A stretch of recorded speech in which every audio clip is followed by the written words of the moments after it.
Hi guys, I'm just about to leave work. Wow, and I have allergies. My eyes are running water. That's why I'm wearing these sunglasses. Well, I'm wearing it because I'm about to drive also. But anyway, I want to share something with you. I want to share an experience I had. As a matter of fact, I'm gonna put my phone behind the steering wheel as I drive, because I mean, no one has to see me. They can hear me but not see me. So I had an experience, a very interesting experience recently. I made attempt to share a story that I had, a story of an experience I had while living in the state that I am living at right now. It's actually a story regarding racism that I experienced. Now, I was explaining or sharing my story because I was asked why I have not been dating since I got divorced in 2009, or why I have not dated people in my area. So I was trying to explain that because I have had racist experience where I live, and I think I've had from 2009 until now, I've had two dating experiences rather. I would say one of them really is, I wouldn't say that's even dating, because to meet somebody for the first time and go out and say hi, that's not really dating. That's like meeting somebody, saying hi, and that's it. I didn't go out a second date, third date, fourth date, nothing. Just meet the person, say hi. A second experience I had was the same thing again. Meet the person, say hi, and never go out with the person again. So I would even call that dating. I was just basically trying to date since I lived in the area that I live. And they were both horrible experiences. Now, what I was sharing, or what I was trying to share with this person I had a conversation with regarding racism, was that I noticed that since I've been living in mostly white neighborhoods, people are not very friendly to me. Like if I go to the supermarket, people aren't friendly to me. If I go to the gas station, people rarely say hi. Now the person judged me, the person who I was sharing my experience with, probably why I don't meet anybody in my area. I was sharing the experience, saying that these people are not friendly. They're racist and they're not friendly. And I made attempt to say, talk about how come, like when I go to the gas station, they don't say hi to me and so on. But when I go to Florida, where has a large black population and white people are more familiar with black people say hi to me. I go to the grocery store and I see a white guy outside saying, "Oh, hi, you're beautiful, you look good," blah blah blah. Meanwhile, where I live here in the DC region, DMV region, nobody don't say hi to me. Nobody sees me.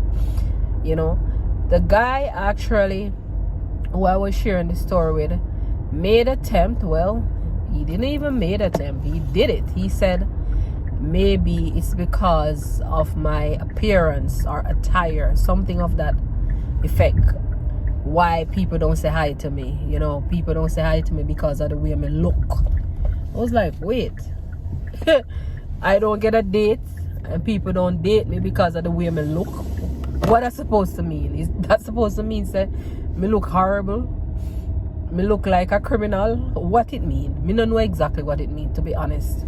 But I didn't get a chance to even ask that question when I divulge more information to him, stating that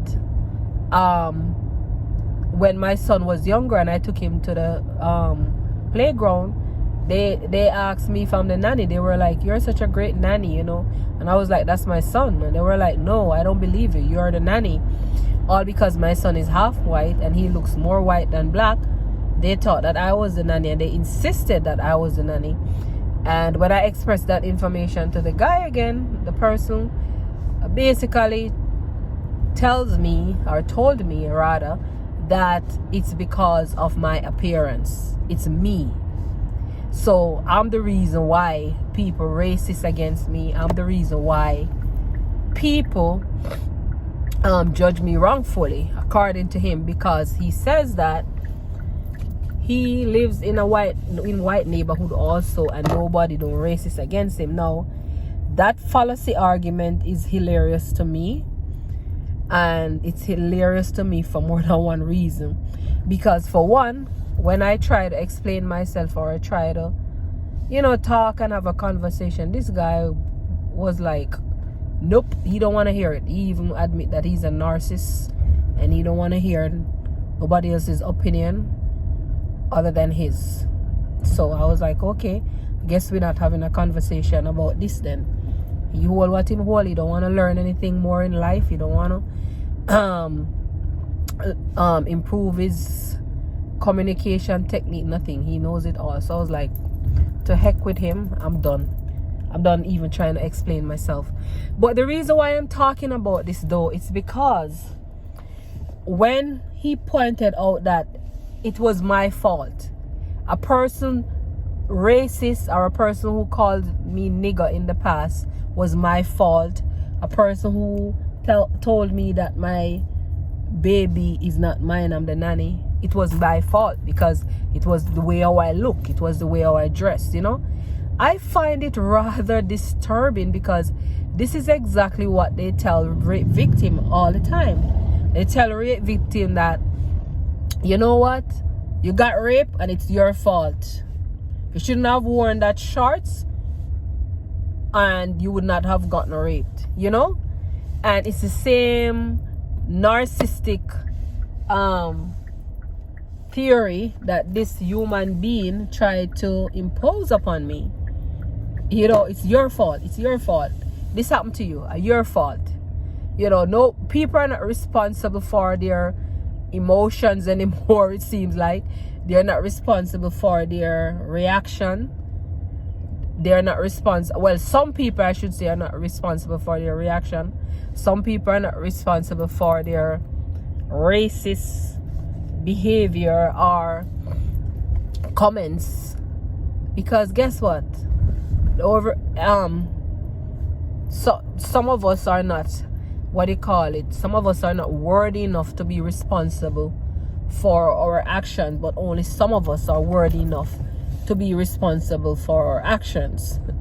I find it very hilarious, and this is why I say I find arrogant people humorous, and I also find narcissistic individuals humorous, because they have no idea what they're saying. Most of these narcissistic human beings walk around and being cocky, know it all. They really don't know it all, because if they did know it all, they would know that learning is forever. The only time a person stop learn is when they're dead, when the person is dead and in his or her grave.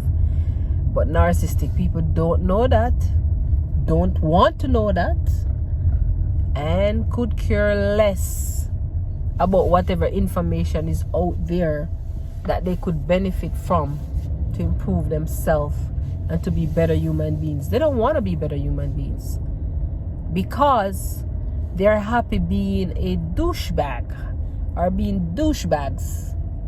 So it's just interesting to see society and what's going on with people these days.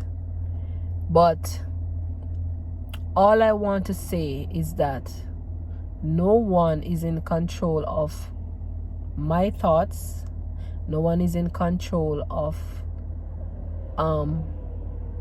the way how I react and the way how I deal with past experiences, like situations that I've experienced, such as racism and bias and so on. No one can tell me that, oh, you can't write a book about your past or your experiences in life and share it with the world, and hopefully somebody will benefit from that experience and learn how to show people love even in the midst of war and hate.